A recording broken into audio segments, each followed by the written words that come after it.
స్వామి భిక్ష ఇంకొంచెం పెట్టండి స్వామి, 10 నుంచి ఉపవాసం ఉన్నా అంతేనా? ఇంకొంచెం పెట్టండి స్వామి, ఇంకొంచెం పెట్టండి స్వామి. కొసరు ఏంది సరిపోదు, ఇంకొంచెం పెట్టండి స్వామి. ఏంటి స్వామి ఇన్నిసార్లు పెట్టించుకుంటాను భిక్ష? ఎన్నిసార్లు తిరగలేను, మీరే వడ్డించుకొని తినండి స్వామి. ఆహా ఎంత మంచి మాట. అంటే పంపు సామారీని పెట్టుకోండి స్వామి. స్వామి కొంచెం నీళ్ళన్న తగండి స్వామి. నీళ్ళేంది, ఇంకొంచెం బిచ్చ పెట్టండి స్వామి. స్వామి కొంచెం నీళ్ళన్న తగండి స్వామి. నీళ్ళు పోసి నాకు బిచ్చ పెట్టండి స్వామి. స్వామి ఆ మందం తింటా అంటే నవ్వు ఎలా వస్తుంది స్వామి? ఆ రోజుల్లో మా తాత ముత్తాతలు 10 కొండలు ఎక్కి ఆవులు గడ్డి మోసుకొని 10 ముద్దలు అలగోగా సంగటి తింటానని చెప్తాంటే విన్నాము. ఈ రోజుల్లో అలా తినేవాళ్ళు లేరు, చేసేవాళ్ళు లేరు స్వామి పని.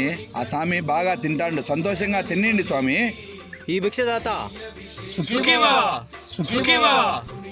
பள்ளிக்கட்டு சபரிமலைக்கு கல்லும் முள்ளும் காலுக்கு மெத்தை சுவாமியே ஐயப்போ